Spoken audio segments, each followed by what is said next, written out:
Olá, eu sou a Diuxiane Moura, eu falo de Curitiba, sou uma das editoras de marketing científico da revista A2Z, Novas Práticas de Informação e Conhecimento. Começa agora mais um episódio do podcast da revista A2Z, uma ação do projeto de extensão Ciência Aberta e a Gestão da Informação Científica, um projeto da Universidade Federal do Paraná, a UFPR. No episódio de hoje está comigo a Anne Clio.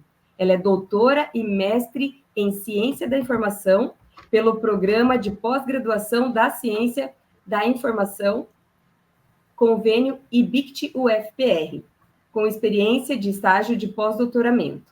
Atualmente, ela está na Coordenação de Informação e Comunicação da Vice-Presidência de Ensino, Informação e Comunicação da Fundação Oswaldo Cruz. Vamos conversar sobre ciência cidadã. Sejam muito bem-vindos ao podcast da revista A2Z. Para começar, Anne, por favor, eu peço que você se apresente ao nosso público. Nosso público quer conhecer você, nos conte quem você é, de onde você vem, o que você estudou, o que ainda não foi dito aqui, né, sobre a sua carreira. O pessoal quer te conhecer antes da gente entrar no tema central. Legal. Então, bom dia, boa tarde, boa noite para quem está ouvindo ou assistindo a gente. Eu agradeço em primeiro momento o convite da revista, né, do próprio podcast também. Acho essas novas mídias super interessantes para a área científica, né, e para a área acadêmica. A gente precisa se acostumar a falar com o público também de maneira mais tranquila, né, mais agradável. Então, o meu nome é Anne Clínio, como a Diuxiane falou. Eu estudei comunicação e depois eu fui fazer pós-graduação em ciência da informação. Aí, quando a gente está lá, né, um pouco, às vezes, até perdido, né, nas nossas buscas, nos nossos objetos de pesquisa, enfim, no doutorado eu fui apresentada ao tema da ciência aberta. E, para mim, era algo muito disruptivo, porque eu sentia muita solidão. A verdade é essa, eu sentia muita solidão no doutorado, parece que a gente vira meio que um alienígena, né? Fala uma língua estranha, não tem muito com quem conversar sobre aquele assunto, a não ser o seu orientador ou mais dois amigos ali que mais ou menos estão no mesmo campo. E aí, quando eu fui apresentada para a ciência aberta, a minha primeira reação foi: poxa, então eu vou poder conhecer pessoas, eu vou poder colaborar, eu vou poder sair desse momento só, né? E foi aí que eu comecei a me embrenhar por esse tema da ciência aberta que eu venho desenvolvendo desde 2014, mais ou menos, 2013. Então, doutorado sobre esse tema, pós-doutorado também, e eu venho atuando nessa área desde então.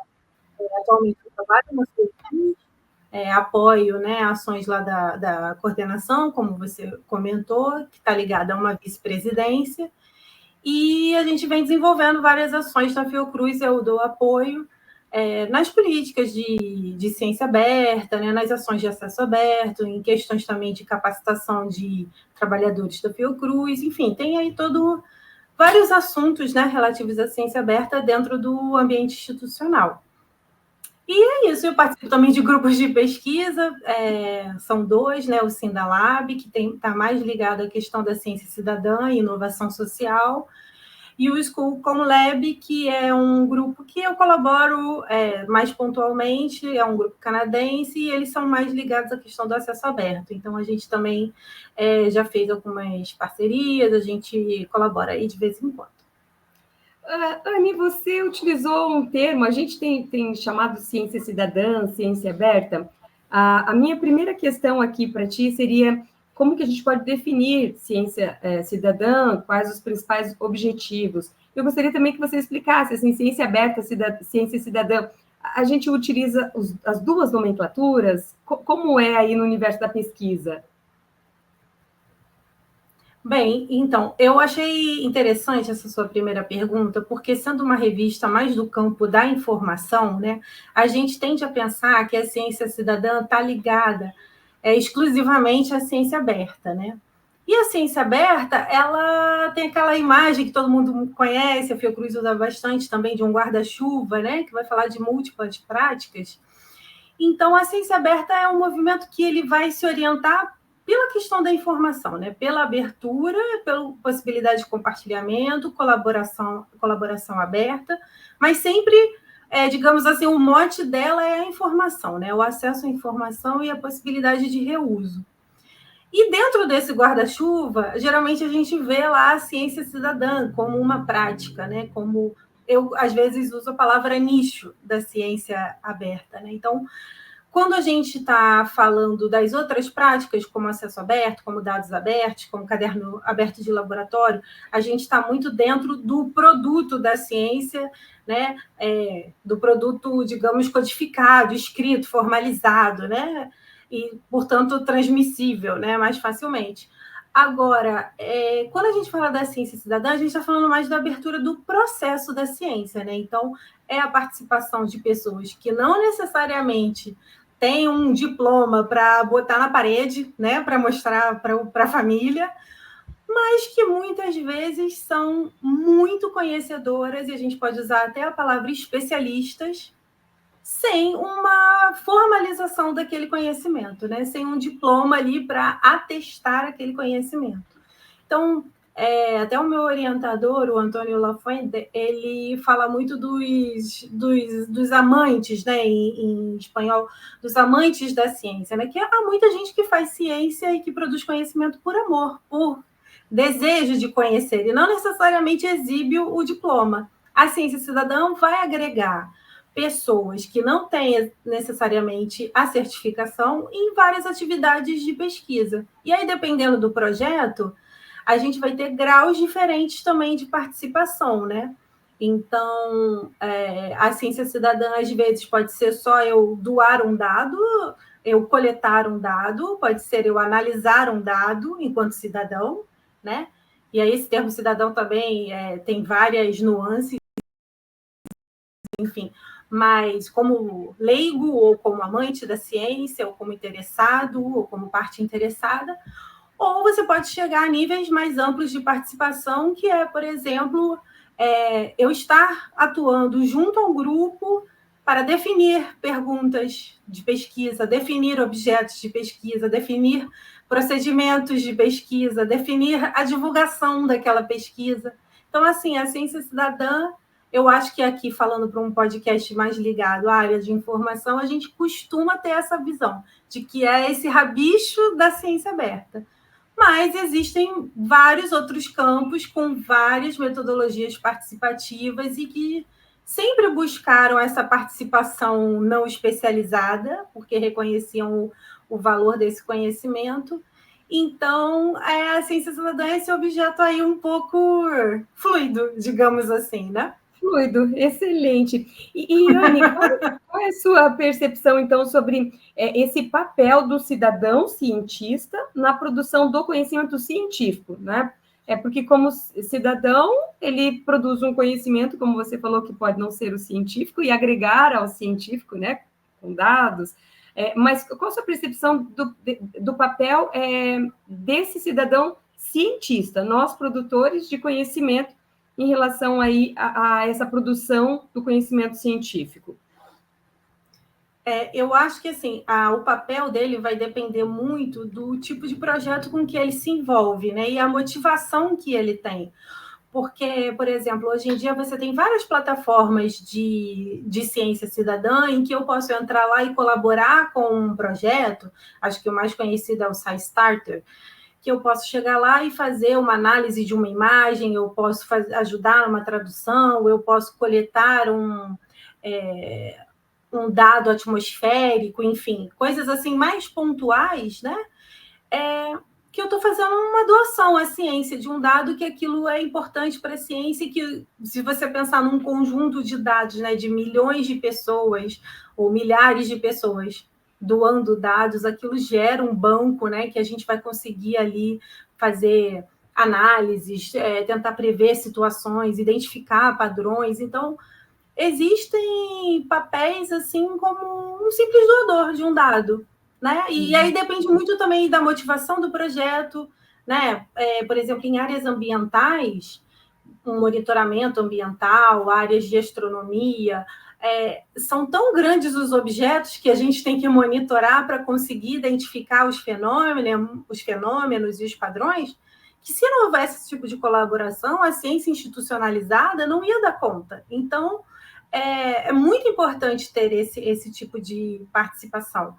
Mas existem outros projetos que já estão mais ligados a uma pesquisa mais ativista, uma pesquisa que quer influir mais na realidade, que quer transformar, e que esse cidadão não vai ser só o coletor de dados, ele vai ser alguém que está ali debatendo, entendeu? Com outros pares, se a gente pensar que são conhecimentos diferentes, mas que podem ser considerados relevantes, né? Ambos com suas expertises diferentes. Então, o papel dele vai depender muito do tipo de iniciativa, né? E também de como se propõe essa metodologia, né? Se eu estou fazendo uma metodologia que é realmente de inclusão desse cidadão pontualmente numa tarefa, ou se eu estou fazendo realmente um diálogo com aquele entorno, com aquela comunidade, né? Se eu estou pensando aquele outro como um sujeito que também pode analisar, que também pode chegar a conclusões, enfim, pode incidir na própria pesquisa. Perfeito. E até uma outra situação que ia te questionar está bem atrelada a isso, que é realmente assim, quais são os benefícios, então, dessa ciência cidadã, tanto para a sociedade quanto para a comunidade científica? Então, esses benefícios estão muito atrelados ao tipo de compartilhamento que vem desses indivíduos. Seria por esse caminho? Eu acho que também os benefícios são múltiplos, né? Se você pensar, como eu dei esse exemplo de fenômenos que estão ligados ao meio ambiente, que eu preciso fazer um monitoramento, esse meu colaborador, esse meu cidadão, ele está ajudando. Imagina se tudo isso, vamos pensar na realidade das universidades, dos centros de pesquisa, se todos esses precisassem ser bolsistas, né? O que seria, né? Como que a gente ia dar conta disso? Como é que a gente ia espalhar, digamos, tantos sensores por essas localidades, enfim. Então, eu acho que o benefício da ciência cidadã, ela está muito atrelado a relação que a gente estabelece, né? Porque se eu faço essa relação de doação de dados ou de atividades muito específicas, às vezes a ciência com certeza se beneficia desse trabalho não pago, desse trabalho voluntário, e o cidadão, por o seu lado, às vezes ele se beneficia no sentido de que ele é um interessado naquele assunto, ele gosta, ele aprende, ele se diverte. É uma maneira dele ter ali uma iniciação científica de uma maneira agradável, de uma maneira divertida, né? Por exemplo, pensando agora o avistamento de pássaros, né, como uma atividade que é muito clássica da ciência cidadã, que você sai, poxa, porque olha que dia gostoso, você sai de casa com um binóculo, andar por aí, escutar o barulho do pássaro, tentar tirar uma foto, tentar gravar, mapear. Poxa, é um dia super interessante que, obviamente, além de você doar o dado, você está ali com uma pessoa que vai te orientar sobre como fazer, vai te dizer qual é aquela espécie, por que a sua foto foi super importante, revelou alguma coisa. Então, quer dizer, é um ganha-ganha, né? Ali é um jogo win-win. Mas eu acho que os benefícios podem ir além, né? E assim, a ciência, ela vem sendo muito criticada pelo seu encastelamento. É uma frase que a gente sempre fala, né? Da ciência no castelo, está encastelado. E quando ela também é colocada em questão muito fortemente, né? A gente viveu aí a pandemia e todos esses debates, eu acho que a ciência também se beneficia quando ela se aproxima do cidadão, porque quanto mais ela se mostrar ao lado das questões, né, que afligem as pessoas e construir coletivamente essas soluções, né? Então, assim, a gente não ser os encastelados, os doutores e os sabedores e os outros serem a caixa vazia, né? Apenas os que recebem o conhecimento ou que recebem a política que deriva desse conhecimento, a gente vai criando aí também uma sociedade mais democrática, né? Em que as pessoas também podem debater sobre o assunto e debater sobre as soluções que a gente se propõe enquanto conjunto, né? Enquanto coletivo humano. Perfeito. E nesse contexto, então, estamos aqui nós na tentativa de participar um pouco disso, né, Rani? Exato. E Rani, uma situação que me chama a atenção, assim, temos muitos projetos, né, de ciência cidadã. E quais seriam aí os projetos que têm maior impacto e engajamento público? Pensando, você comentou o meio ambiente, né, que afeta a todos nós. Existe uma categorização desses projetos? Olha, a falar da questão do impacto é sempre difícil, porque medir impacto é uma coisa bastante complexa, né? E a gente não pode fazer uma ligação do tipo, fiz tal projeto e esse projeto sozinho produziu tal impacto, né? Que seria, assim, até um pouco, como se fala? Assim, um pouco se achar demais, né? Esqueci agora a palavra. Um pouco do castelinho, um pouco do castelinho. É um pouco arrogante, né? Eu falar assim, eu fiz esse projeto e todo o impacto veio apenas deste projeto, né? Porque a gente sabe que existem aí vários fatores se relacionando, né? Mas eu acho que assim, um campo da ciência cidadã, dois campos que a ciência cidadã se destaca bastante, é realmente a questão do meio ambiente, porque, como eu disse, é um objeto cujos fenômenos são muito grandes e assim são muito complexos e exigem redes de monitoramento, redes, né, e uma massa muito grande também de dados. Então acho que é um campo que é um clássico, digamos assim, da ciência cidadã, e eu acho que também o campo da saúde, né? Porque todos os movimentos ligados a pacientes, né? Quando uma pessoa ela tem uma doença, ela está passando por uma situação de enfermidade, ela tem uma urgência, né? De entender o que está acontecendo, de encontrar um diagnóstico, de pensar quais são as soluções, né? As estratégias.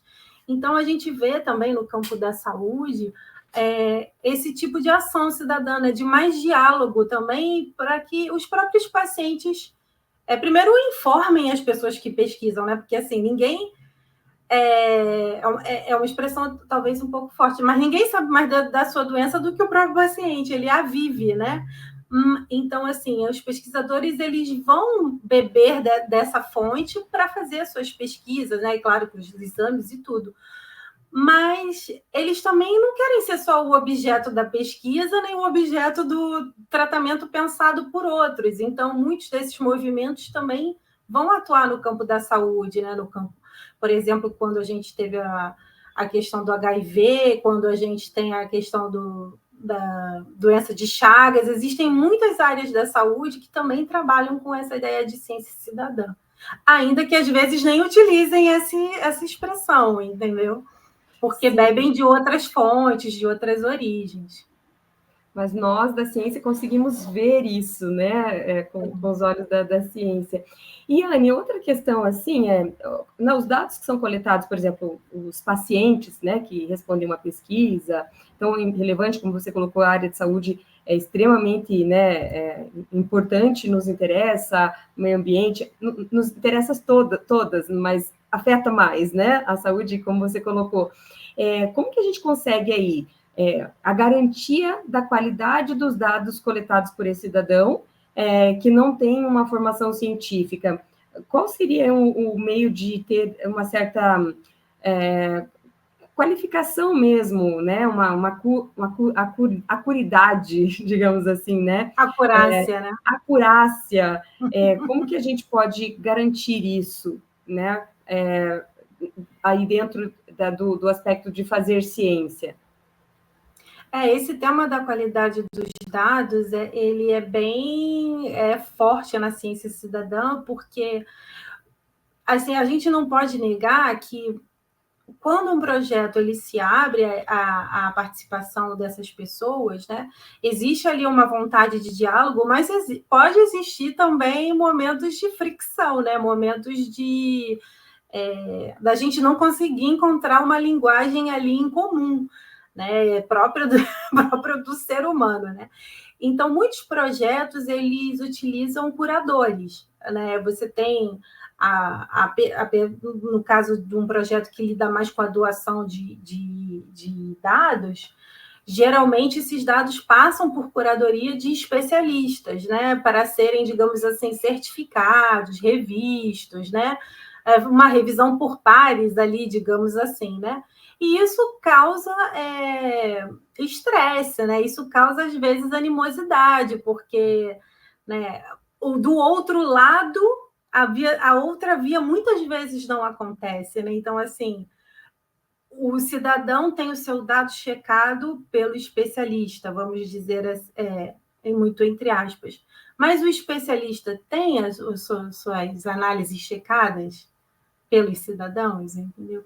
Então, em alguns projetos que eu já pesquisei um pouco, que eu já dialoguei, existe, às vezes, essas tensões e, às vezes, até ressentimentos, porque precisa que essa parceria seja significativa para ambos os lados, né? Então, assim, a gente sabe também que na universidade, quem faz pesquisa costuma ouvir, né? Poxa, mas fulano veio aqui, me fez um bando de perguntas, me fez entrevista, eu gastei uma manhã inteira e eu nunca mais soube daquela pesquisa.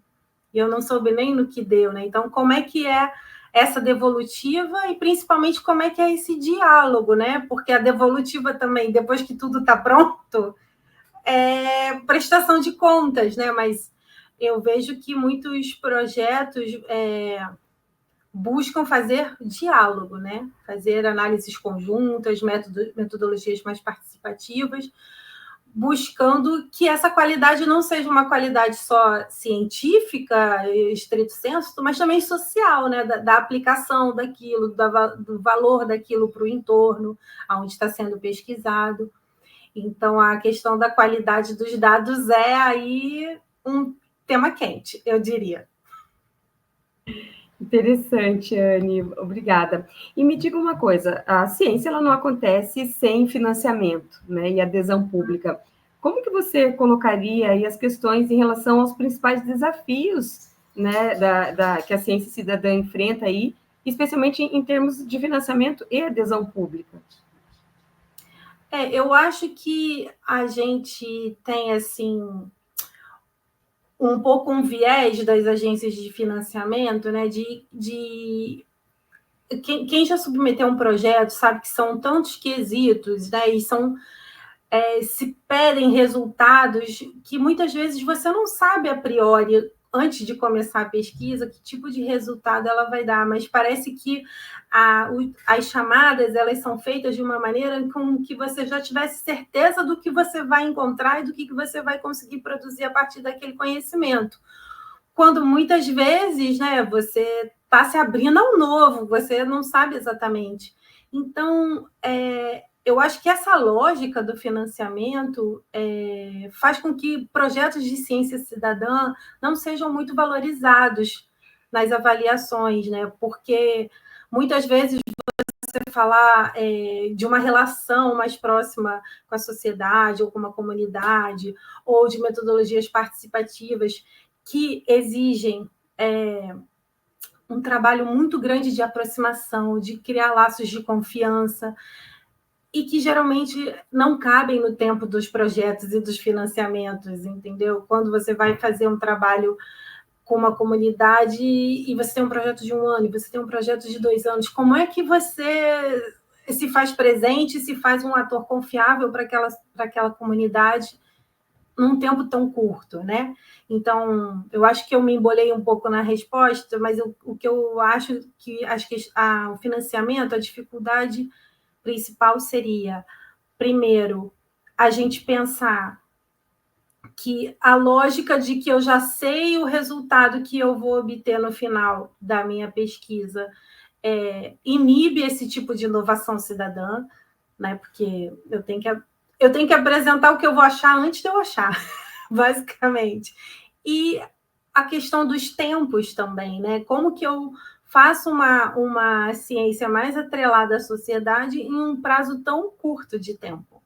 E com exigência de papers que às vezes não vão atender, né, o que essa ciência cidadã está buscando, né?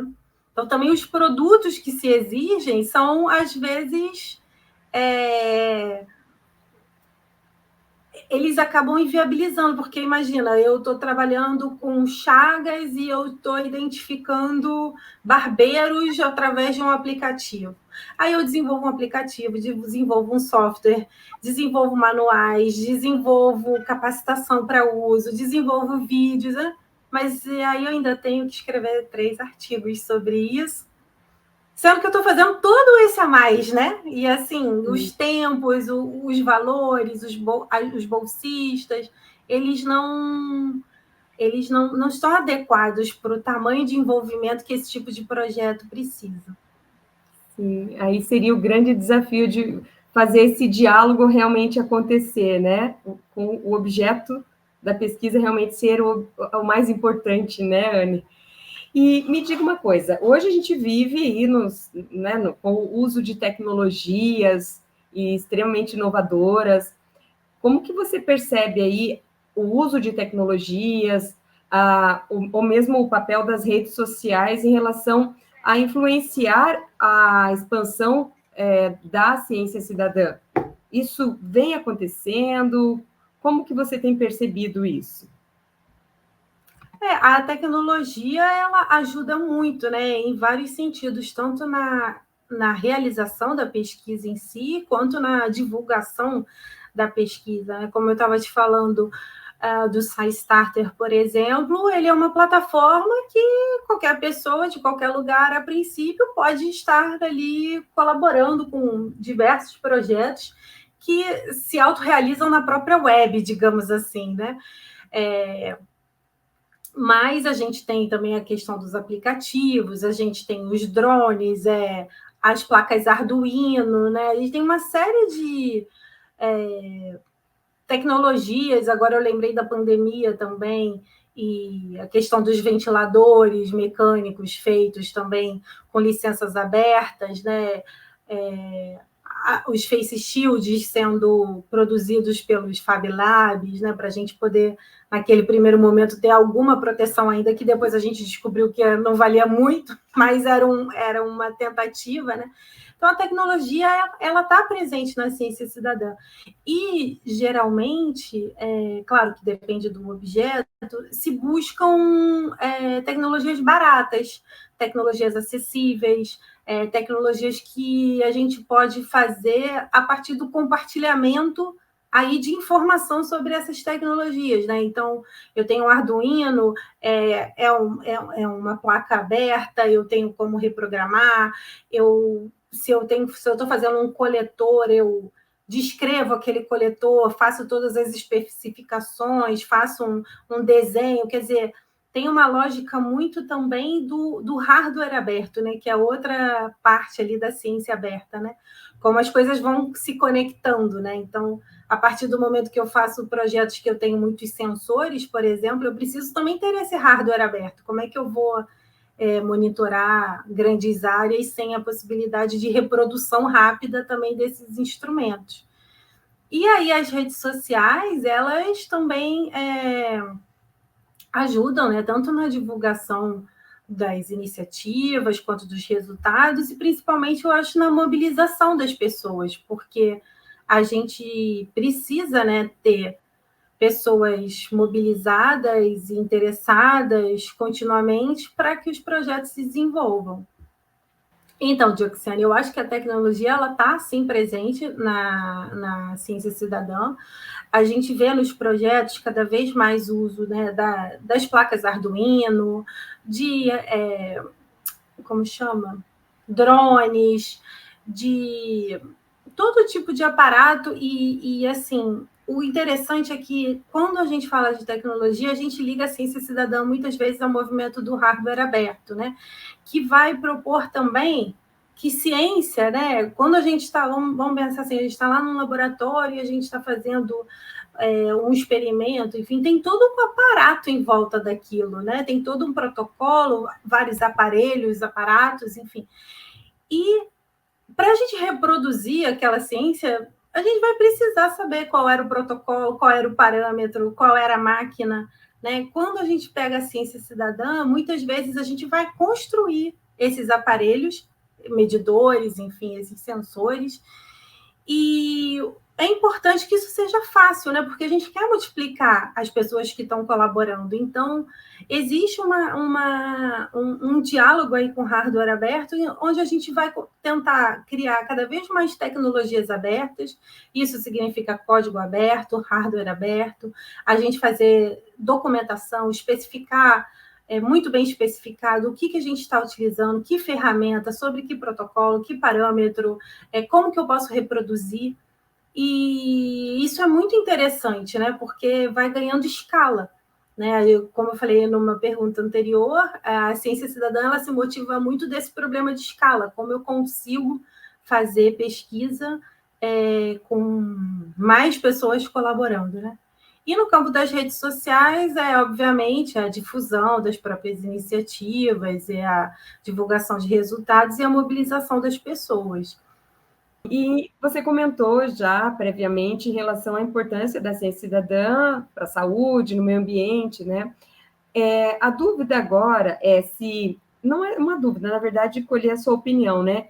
Em relação a como a ciência cidadã pode contribuir, especialmente nas questões de sustentabilidade e conservação ambiental, já que essa é uma área que afeta muito a todos nós, né? Cada dia mais. Não, com certeza. Eu acho assim que até por todos os exemplos que eu comentei, né, até estava pensando que eu falei, nossa, acho que eu só falei da ciência cidadã no campo ambiental. A gente vê que ela é o berço dela praticamente, né? Então tem tudo a ver, elas estão super linkadas e vem contribuindo historicamente, inclusive com os movimentos sociais, né, em torno da melhoria das condições de vida, inclusive em questões de racismo ambiental, né, de tratamento diferenciado de populações. Quando você se une ciência com movimento social, no sentido de querer fazer uma influência na realidade, né, você começa a coletar dados e analisá-los e criar argumentos que mostrem pontos de vista, né? Isso vai para a esfera pública, vai para o debate público, isso pode transformar, né? A gente sabe que a informação por si só não traz a transformação que a gente deseja, mas o debate vai nesse campo. Então, quando os movimentos se aliam, né, e a ciência se alia também ao seu entorno, às questões, né, dá bom. Potencializa, né, Anne? E, Anne, então, nesse cenário, nesse contexto, qual que é o papel das universidades, dos centros de pesquisas, no apoio e na ampliação dessa ciência cidadã? Eu acho que o papel é se abrir um pouco mais para esse tipo de pesquisa, né? E, claro, buscando também influenciar os próprios financiadores, né? Que permitam que se façam pesquisas de mais longo prazo, né? Onde se pode se estabelecer esses vínculos e esses laços de confiança, um trabalho que realmente, né, tira a gente do escritório, do ambiente só do papel e que vai interagir com a dinâmica social, né? E eu acho que dentro da universidade, o campo da extensão universitária é o campo que a gente poderia privilegiar esse tipo de trabalho, né? Que já é um pouco da própria natureza da extensão. Estar dialogando com o extramuros, estar também prestando serviço, né, para o entorno. Eu acho que a gente podia pensar a extensão universitária com um pouco mais de carinho. Excelente. E, Anne, indo aqui para a nossa última questão, né, da entrevista, relacionada aí à temática principal, de que forma que a gente consegue ver os resultados, né, dos projetos de ciência cidadã sendo disseminados de uma forma que venha a garantir o impacto em políticas públicas, em decisões governamentais? A gente tem algum exemplo, assim, que você poderia trazer para nós, por exemplo, de um projeto que você vê tendo esse papel? Olha, eu acho que o resultado de um projeto de ciência cidadã, ele vai impactar em política quando a gente, enquanto comunidade científica, né, enquanto grupo, deixar de pensar que o único resultado possível é um artigo, né? Então, se a gente continuar numa lógica de produzir artigos, a gente vai continuar, digamos, no nosso jogo da ciência. Óbvio que isso é super importante, não estou negando, mas a gente precisa pensar o para fora, né, e fazer esses outros diálogos. Então, a gente repensar os nossos produtos e as nossas interações enquanto pesquisador também, né, o diálogo, né, com a esfera pública é muito importante para que torne um argumento, né, torne um tema que possa realmente transformar isso. Por outro lado, também sabe que muitas vezes governos e gestões não tomam decisões baseadas em ciência, né? Então, eu acho que quando a gente conseguir aliar, né, a questão da gestão pública, da administração pública, com a sociedade e com a ciência, aí sim a gente vai criar um tripé em que as soluções vão conseguir ser mais robustas para todos nós, né? E o processo pode ser mais rico também para todo mundo que está envolvido. Excelente, Anne. Quero te agradecer pelos esclarecimentos. Agora a gente tem um momento aqui no podcast que a gente fala um pouco sobre o nosso convidado. A gente quer falar um pouco sobre quem é você fora da sua área de atuação, né, profissional, acadêmica. Quem é a Anne Clínio? O que você faz no seu tempo livre? Quais são os seus hobbies? O que o Lattes e o LinkedIn não contam sobre você, né? Você gostaria de fazer também alguma indicação cultural logo em seguida, né? Pode ser um filme, um livro, uma série de TV, um podcast, um curso sobre qualquer assunto. Bem, o que o Lattes não conta é que eu acho que eu sou uma pessoa bastante comunicativa, extrovertida, gosto de estar com os meus amigos, gosto de um bom samba, gosto muito de dançar, danço menos do que eu deveria, mas danço. Acho que a vida não cabe no Lattes, como diz o meme, né? E a gente precisa se recarregar, se reenergizar. E gosto muito também desse trabalho, né, com as pessoas. Eu acho que também quando a gente, lá na primeira pergunta, né, quando eu falei da ciência aberta também, para sair um pouco do isolamento, eu tenho essa característica. Eu gosto de estar com pessoas, eu gosto de conversar, eu gosto de estar em ambientes diferentes onde tudo me é estranho, porque assim a gente vai trocando e a gente vai vivendo e vai se divertindo e vai aprendendo. E de dica cultural, digamos assim, eu acho que eu indico o podcast da Ciência Suja, que eu estou até devendo de escutar alguns episódios. Eu geralmente escuto na esteira, na academia, mas eu acho muito interessante, porque quando a gente começa a se apaixonar por esse campo da ciência, a gente geralmente é bastante romântico, idealiza, acha que tudo são flores, que sempre foi tudo bonito. E o podcast vai mostrando aí que cientista também escorrega, cientista também erra. Aliás, a base da ciência é o erro, né? A gente erra tanto que a gente até aprende coisas. Mas, enfim, eu acho muito interessante. Eu gosto muito do Ciência Suja, recomendo. Excelente, Anne.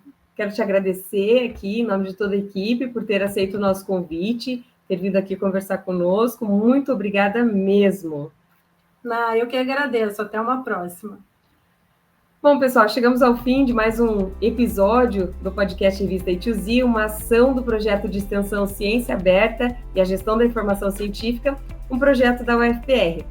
Na descrição estão os contatos da nossa entrevistada, o Lattes dela, e os links para você encontrar a nossa revista A2Z, um periódico científico interdisciplinar e de acesso aberto do Programa de Pós-Graduação em Gestão da Informação da UFPR.